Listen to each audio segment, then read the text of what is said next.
Our next session is entitled Facebook Advertising and Morning Coffee, so it's related. And I have the great pleasure to introduce Antonio Calero, who is a social media author and the head of the marketplace services at Espresso.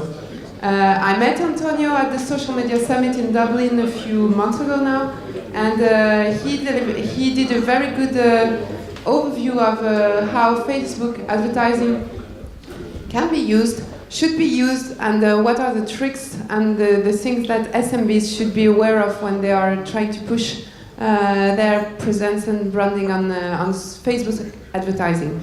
Antonio has been a regular contributor to leading industry websites like the Razor Social, which you all know about, I guess. And he's managed the #1 Facebook community for advanced Facebook marketers and advertisers. And he's been helping businesses achieving their online goals for about 10 years now. So, Antonio, the floor is yours. Thank you. You missed something on the presentation, that is, when I started working for Facebook, that's when I started losing my hair. I don't think these events are totally related, but could be. So thank you for being here. Today we're going to be talking about Facebook advertising. And Facebook is a very controversial topic, because lots of people complain that Facebook advertising doesn't work. And I like to explain that Facebook advertising, to me, it's like a sports game. So when you're playing any sports game, sometimes you win, and that's part of the game, and sometimes you lose. And that's totally fine. It doesn't matter how good you are at Facebook advertising, how much money you put in agencies. It will come the time in which your ads will stop working, or not permanently, but maybe one campaign doesn't work, or you're not getting the expected results, because maybe your competitors are doing better, because maybe the market has changed. There could be many reasons for that, but that's totally fine. Always there will be a moment in which your Facebook ads stop working. And that's fine, as long as you learn a lesson. That's the important thing of Facebook ads. If ads fail, if your campaigns fail, don't give up. Learn what went wrong, do an analysis, and apply those learnings to a new campaign, because it has happened to all of us, to me, to most industry-leading companies. They fail at some stage on Facebook ads. When analyzing why a campaign has failed, or even why your campaigns are succeeding, it's important to consider something. It's important to look always at the big picture. Don't just focus on one metric or on just one result. Focus on the big picture. I see one gentleman there who's already getting happy because I see this girl. Well, things may not be what they seem sometimes. Things may be slightly different. So if, for example, you get super excited because you are getting a good click-through rate, but then maybe you're not getting conversions, or maybe your conversions seem to suck, maybe the conversions are really bad, but then you keep analyzing the whole picture, and actually the results were not so bad, because maybe you get a lot of leads or good brand awareness. So you need to check all those metrics, all these behaviors, what happened with that campaign, and so on. Don't just focus on something. The problem of Facebook advertising, there are like many problems, but I like to summarize it with 5 key problems. Why Facebook ads don't work, or why people don't like to run Facebook ads. Problem number 1, Facebook ads is not Google ads. They are 2 platforms, they are completely different. On Google, people are actively looking for your brand, for your services, for your products. So when people need a pizza, a florist, a boyfriend, they go to Google, they type that in, and the results come in, and that's when they click. So on Google, people are actively looking for you. Google is very good for demand fulfillment. But social media, or Facebook, is different. No one goes to Facebook to look for your brand. People go to Facebook to socialize, to connect with friends and family, not to look for your brand. Then if your brand, if your ads pop in, and it's related to them, they may like it and they may engage with that, but that's not the main reason why they are on Facebook. And does this mean that Facebook is not good for advertising? Not at all. Let me show you this with an example. Many men on the world shave every morning, right? How many men do you think go to Google to look for razor blades? Well, this chart represents monthly searches in the United States from April 2014 to March 2015. That's a whole year of monthly searches in the US for razor blades. You can see the spike. The top search was in September 2014 with an astonishing number of 750. I'm not talking about 750,000, just 750 people look for razor blades on Google in the States. That's a low number. Does that mean that brands like Gillette cannot advertise on the internet? Not at all. If I use Gillette every morning and I keep seeing my Facebook newsfeed ads about Wilkinson, for instance, and one day I go to the supermarket and they run out of stock of Gillette, but Wilkinson is there on special, what do you think will happen? Because I've been seeing these ads over and over.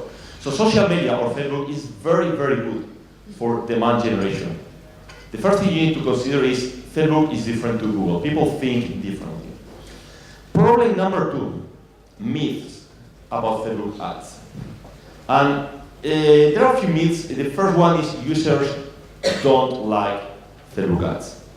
That's not true at all. Please forget about that, because the average click-through rate on Facebook newsfeed is 2%. That's actually quite good if you consider digital marketing standards. Means that every 100 people see your ads, 2 people click on the ad. That's actually quite good. If people were not interested in Facebook ads at all, that would be much lower than that. So it's not true that people don't like Facebook ads. Myth number 2, Facebook ads are not effective. That's like saying that you are spending money and you don't get conversion. Usually those myths come from companies or people that then they don't get results from Facebook advertising. Another piece of shit. Pardon my French, but that's the case. Average conversion rate on Facebook is 4.4%. If they were not effective, people will not be converting on Facebook. People will be just connecting with friends and family, but not converting. 4.4% is quite a good conversion rate. Third myth is Facebook ads require large budgets. I have a small budget, I'm a small company, I cannot run Facebook ads, it's not for me. Well, that's not true again. You can see the cost per click for different platforms. Facebook is actually the most cost-effective of all. Of course, if your campaign sucks, if your ads are not really well targeted, if you're not engaged with your audience, those costs will be different. Your campaign will be much more expensive and you won't be getting results. However, I'm assuming your campaign is good, different platforms, check it out.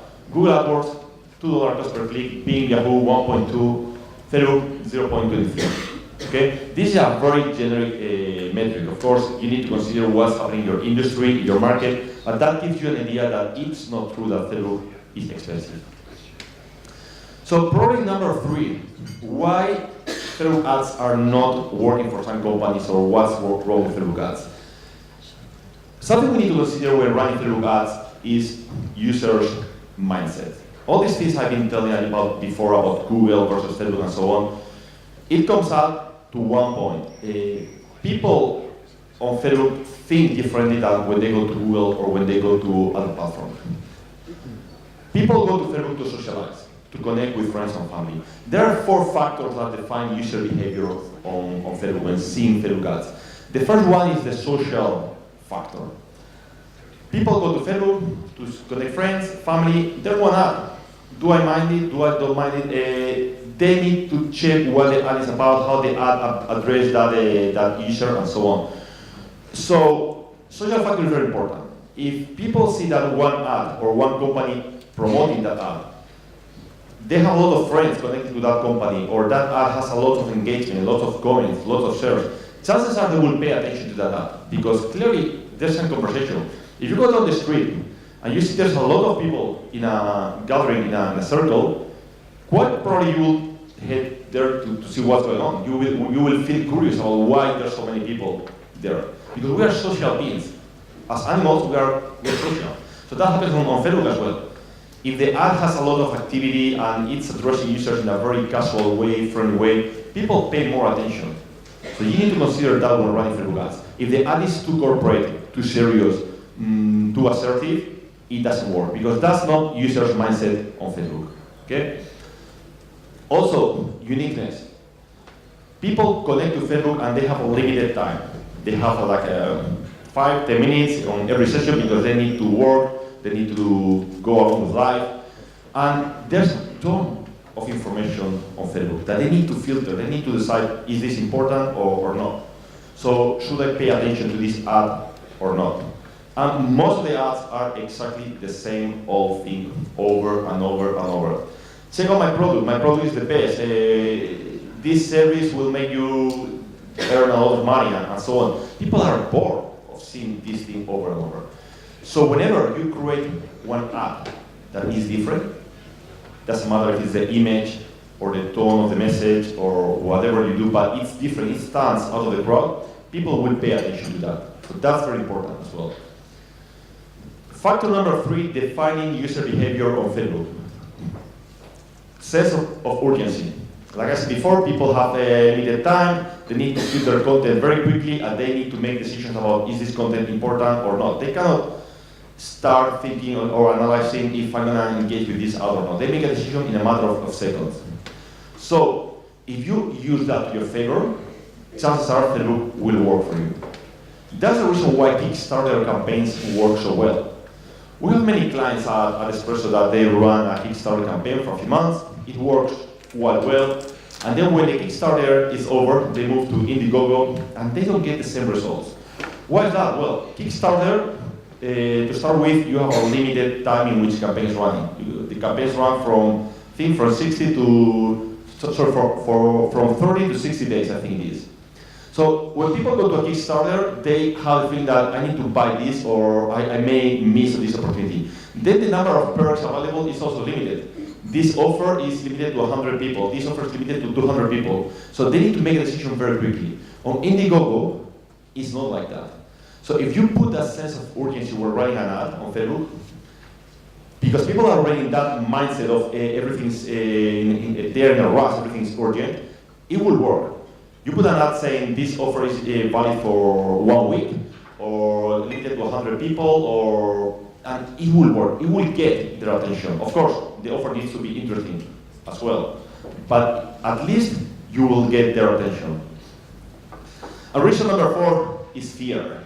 Ooh, we are driven by fear. We are irrational beings many times, and fear drives our behavior in everyday life activity. You are walking by night, and you see a dark street, and you don't walk through that dark street, or if you do it, you go in the center of the street and you pay attention, because that's survival. That's programmed in our instinct as animals. And same thing happens to social media. People go to Facebook, and they see an ad that is interesting to them, but then they click on the ad, and the website sucks, looks dodgy, or the form asking for the information is asking for the personal address, and the age of their kids, and they get scared. They don't want to engage with that ad. They just stop. So you need to consider that people nowadays are quite concerned about the safety on internet and these things. So use that to your favor. To sum it up, all this could be put into this slide. Know your audience. Each of you guys work in different company. You have different target audience, different sectors, different markets, okay, different budgets. So things are totally different. I cannot say, as I said in the previous slide, sorry, I said that before, but don't get to that slide that I said the average click-through rate is 2%, because that's a very general average. But now in the breakout, someone could come to me saying, my ad sucks because I get a 0.5% click-through rate. Well, that could be actually a very good click-through rate in your industry or in your market, because it all comes to this, to your audience. Every audience is different, so you need to know your audience. And don't try to get too ambitious and try to target everyone. That's something that, unfortunately, I've seen happening many, many times. People go and say, look, my target audience is males living in UK. Well, let me tell you something, your ads are gonna suck big time. Because not all males living in UK are interested in your industry. It doesn't matter how good is your product. It doesn't matter. You cannot assume that all males like soccer or fishing, or that all females like shoes and handbags, because that's not the case. If you don't run that, you will be burning your money. On the other side, you cannot get too specific either. You cannot say, my target audience is males, age 25, living in UK, interested in soccer, wearing blue baseball caps, and because that's very specific. It could work. You could get to that particular user that they may be interested in buying from you, but on Facebook, the more targeted you add, the more expensive will be your campaign. So perhaps you reach to convince this guy here to buy from you, but if that conversion costs you like $1,000, it's not worth it. You need to find that balance between going too broad and going too narrow. Problem number 4, and that's something that happens also way too often. Sometimes we use too corporate a message. I mean, on Facebook, remember what I said before, it's a social media platform. People are there to connect with friends and family, to socialize, not to hear from your message. Stop thinking that your brand is the best, your services are the best, and people are willing and dying to hear from you, because that's not the case. That doesn't happen on Facebook. Okay? So if your message is too corporate, too salesy, too pushy, it will not work. People will disconnect. Instead, you need to use a casual message, casual conversation. Be social, like I said before, engage with your followers. So I missed this slide. Here we go. Conversational approach. So if you are in a bar having drinks with your friends, and I reach out to you and say, hey guys, I'm Antonio and I'm selling these microphones. They're amazing, the sound quality is very good, they cost only 100 euros each of them, blah, blah. You will probably tell me, piss off. Do you see that we're having drinks here? We're having our funny moment here? Go away. But if I go to that bar and I say, hey guys, I'm sorry, I'm new in town, I'm a bit lost. Do you mind if I offer you a beer and then you tell me what to do here on the weekends and blah, blah, blah. And then the following day I go to the group again. And after 1 week, we have developed that kind of friendship. And one day you ask me, so what do you for living? I say, hey, I sell these microphones. Are you interested? You may pay attention to me. If you need a microphone, of course. If you don't need a microphone, no way. But that's the difference. You need to have that conversational approach on social media. And when results arrive, don't push too much. As I said at the beginning, the time will come in which the campaigns slow down or stop working, or you cannot get more juice out of the orange. That's totally normal. Stop it.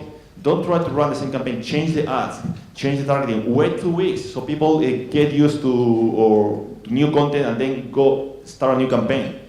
But don't push too hard because you will break the machine. Problem number 5, and final problem, is don't run ads as if it was 1950. And that happens as well a lot. Buy from me. My product is the best, you need this. No, I don't. In the 50s, people need to go out to the shops and everything was different. And if you see this series, Mad Men, that's basically the philosophy back then is you need to convince people to buy your products. People need my product. I need just to convince them. That was marketing in the old days. Marketing now is different. You could tell people, look, my product is the same, is the best. They just need one click of a button to go to Google or to go somewhere else and compare your product with something else. Ask their friends via WhatsApp, via email, and then in a matter of 10 seconds, 1 minute maybe, they have enough information to make a decision about if you are telling the truth or not, if your product is so good or not. So that old approach of buy from me, you need this, doesn't work on Facebook anymore.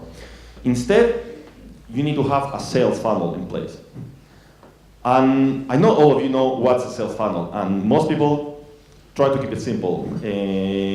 Find prospects, generate leads, make sales, and that's it. And that's what most funnels look like. Whilst in reality, a good funnel should look more like this. Okay? I'm not saying it's as complicated as this one, but I'm going to show you a real funnel from a real company. And the sales page is just here on the middle. That's where they are trying to sell. Everything that is happening above that, on top of that, is just lead generation and trying to find prospects and so on.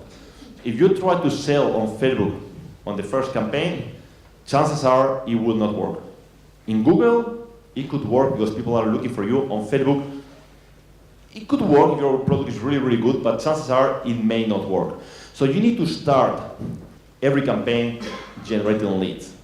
Okay? Before trying to get sales, you need to generate leads. And the first, leads is about leads. It's not about sales. I've had many, many clients saying, hey, here's my lead generation campaign. And the lead generation campaign is one ad saying, click here, spend 100 euros, and yeah, you become a lead because I have your email address. No, a lead is not having someone's email address. A lead is finding someone that may be interested in your product in the future, of course, if you keep doing things correctly. A lead is about building trust. That's what this slide is about. Build trust first. If people trust you, if you go to the bar and say, hey, I need your help, I'm new in town, blah, blah, and you are friendly and you are building trust, then the time will come when you can sell your product, but not on that first approach. So don't try to sell straight away. It's unbelievable how many campaigns I've been analyzing from people saying, this is my lead generation campaign, and in reality they were just selling. To these people, just getting one client was a lead, because no, that's not a lead, that's a client. You have their email address, that's all. A good lead generation campaign requires a lead magnet. That's also very, very, very important. A very common mistake as well is people run a lead generation campaign. I need to find my leads. And I'm gonna tell them, look, give me your email and address and your name, and yeah, we'll be in touch. Very good. And you know that's it's not gonna happen. Remember what I said before, fear. People are bombarded with newsletters, with emails every day. Why on earth they will give you their email address in exchange of nothing? Who are you? Why they should trust you? So that's not a lead generation campaign. Lead generation is not asking for email addresses either, because that's not gonna work. You need to create something that people will agree to give you their contact details in exchange of that something. That's what is called a lead magnet. That's where all the sales funnel start with. And a lead magnet, a good lead magnet, has three main features. The first one, it provides instant gratification. If you say, look, give me your email address and your name, and I'm gonna send you some tickets for an event that will happen in 1 month time in a location far away, so you need to wait 1 week until you get those tickets, then you need to go to that location, that thing will happen in 1 month time, and it's like, you know what, I'm not interested, I want it right here, right now. Remember, urgency, I said that before. People are in a rush, people need everything now. So that's very an extreme example, but many, many times, people are using webinars as a lead magnet. And the lead magnet is, this webinar will happen next week. And you will have some leads if the webinar is good enough. But if instead of saying the webinar will be next week, you say like, you'll get this ebook straight away in your inbox, if you give me your contact details, I can tell you that second lead magnet will work much, much better, because people will get it straight away. And if they don't receive it in 5 minutes, you will have them in your website calling you saying, where's my ebook, where's my ebook? I didn't get it, what's wrong? So instant gratification. Second feature for a good lead magnet, minimum effort. See, Pac-Man is gonna eat the 4 in a row, so it's very easy. So that's what people want. People don't want to go to a different location to get that ticket, or I have like a few clients that they say, look, we're gonna give this lead magnet, it's a USB key drive, or it's a wonderful flashlight, or whatever. It's free. People will get it for free. Oh, it looks like a good lead magnet. And when people click on the ad and they go to the website, they say, except shipping costs. You need to pay for shipping costs. And even if the shipping costs are €1, the effort of taking your wallet out of your pocket, getting your credit card, put your credit card details, fear kicks in.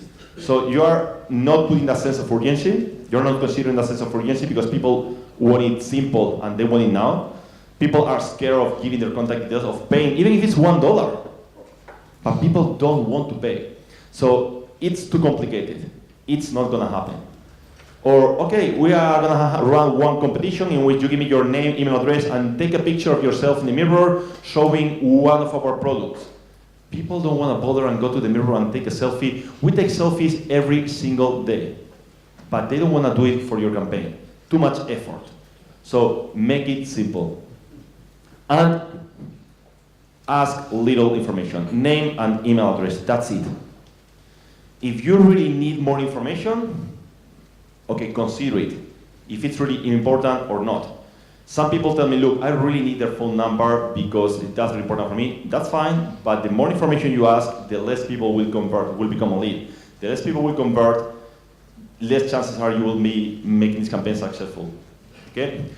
So I have forms in the past that they ask for name, physical address, email address, age, favorite pet, favorite ice cream, and favorite planet of the solar system. It's like, what the hell? What do you need all that info for? Ask for the email only. And then, once they become a lead, ask all that other information in following emails. Okay? Engage with them. Start that relationship. And once they become a good client, or you know who they are, they know who you are, and so on, that will be the moment in which you can ask all that additional information. So, those are many of the reasons why Facebook ads don't work, or common mistakes that people are doing when running Facebook ads. Something happening as well is people tell me, look, that's great. I love Facebook ads. I love to run Facebook ads. However, my business is bricks and mortar. It's very traditional. And yeah, I have a Facebook page, but at the end of the day, the conversions happen always at the shop. So how can I track this? Well, it's a bit more challenging, but it's not impossible at all. You need to have systems in place to track conversions. I'm going to show you this with a case study, and this is a real campaign for a car dealer. It was a client of us. This happened in Melbourne, Australia, 2 years ago. So the idea is you really need to generate leads with something that let you know that those leads are coming only from Facebook. So if you're asking people to go to the shop and buy from you, you maybe, I don't know, you could create a coupon with a unique code for Facebook, FB, whatever. Or you could run one offer, one campaign only for Facebook. There are many ways of doing that. But the important thing is to track what's coming from Facebook. In this particular case, these people were selling cars, okay? And they have some stock that they really need to get rid of. And they run this lead generation campaign. So the lead generation campaign, they spent 4,300 Australian dollars. You can see it there. And they generated 21 conversions. So the cost per conversion is $204. $204 to have someone's email address. That's very, very expensive. Most people will think like, that's not profitable. That's not gonna work. Those are just leads, are not sales, just leads. So these people were a bit concerned, and I told them, look, there's nothing wrong. Let's see what happens. Remember, these people were selling cars. So the lead in this case, they were asking for a name, email address, and basically they were booking a test drive for one of these cars. So, like I said before, they were asking too much information. They were asking, I think, age, and a date when they wanted to book a test drive, and something else, I can't remember. So they were not just asking two pieces of information. They were asking 5 or 6. And on top of that, it's not instant gratification. They need to go in the future to the dealership, they need to do some effort. So it's not the perfect lead magnet, okay? That's the reason why there was only 21 conversions and the cost per conversion was so high. However, for every 3 leads they generated, one converted. They sold 1 car. So you have 21 conversions, it means that they sold 7 cars. You can do the maths. The profit for each car was $4,000, roughly. So those are the results. The offline revenue was $28,000 for this campaign, which brings a return of investment, here we go, for 554% return on investment. So clearly this Facebook campaign was really, really profitable. What would have happened if these people had said, oh, my leads are too expensive, $200, you know what, I'm gonna stop it. I'm not gonna even bother to track who's coming from Facebook and who's not. Well, they would never know if this was working or not. Okay, it could have happened that maybe this campaign didn't work. Like I said at the beginning, you need to stop whinging and analyze what went wrong, why the campaign didn't work, and so on. Learn from that. But this is an example, and this is a real case.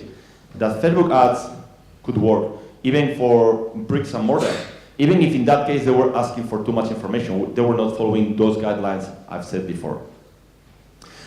So, to sum it up, Facebook advertising works, and it could work very, very well. But Facebook is social media. We need to remember that Facebook is social media. And the key for social media success is engagement. It's being social, okay? So know your audience, engage with them, and go and generate shitloads of money. That's it. Thank you.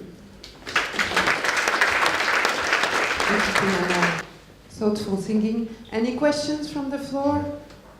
Anyone? Okay, I have one short, because I know we're conscious of time, but you had some very interesting tips about how to do that, and I have a simple question. It's format. Because a lot of people here in the room are actually working with SMBs, so struggling with all the digital environment and so on. And when you're talking about Facebook ads, they simply don't know in which format the best approach is. So is it the newsfeed? Am I going to set up a Facebook page as a company? If I am a sole trader, how do I mix between the social, my personal Facebook and the company? So this is. That's a very good question. I get asked a lot. And the problem with Facebook or social media in general is people go to some website and they read that this dude in the States got these amazing results with a carousel ad or with a video ad. It's funny, I was talking about this with Jill last night, and so now it looks like Facebook video is a trend, and everyone wants to run a Facebook video. And the question is, like I said before, know your audience. Is your audience going to engage with a video? How long could be that video? Another thing I mentioned before is make it unique. If everyone on Facebook is running video ads, your video will not stand out of the crowd, will add just more noise to the newsfeed. If everyone is running video ads, and your ad is a carousel ad, or it's on Instagram, or it's something different, chances are they will pay attention to that ad, because that's different. So, to answer your question, I think it's not a straight answer saying you need to do link ads, or you need to do carousel, or you need to do Instagram. You need to know where's your audience. Is your audience on Instagram? Is your audience on mobile? Is your audience on desktop? What do they do? How much time do they have available? If they don't have much time, don't try the video. Know your audience, and then create something unique. See what your competitors are doing. And something I haven't mentioned, that's a very good thing to remember, is that your competitors on Facebook are not your industry competitors. If I'm Mercedes, my industry competitors could be Audi, BMW, and Volkswagen. But on Facebook, anyone trying to reach the same audience as you are is a potential competitor. So if I'm Mercedes trying to target 45-year-old males, and I'm a gym trying to sell memberships, and I'm a book trying to get more sales and so on, those are also competitors. So in this sense, it's a bit difficult sometimes to find who are your real competitors on Facebook. But you go on Facebook, you see what's happening. And I can tell you that I would say probably 80% of the ads on Facebook are links at the moment. And probably 20% or 10% are like carousel ads, and some videos happening as well. If you do something different to what people are used to see, you will get the user attention. Okay? When carousel ads were launched 1 year ago, they were very effective because that was new. No one was doing those. Now everyone is doing carousel ads. Okay, you need to move into something else. So keep in mind that, know your audience and be unique. Okay, very good. Any other question? Wow, a big round of applause for you, Antonio. Thank you guys.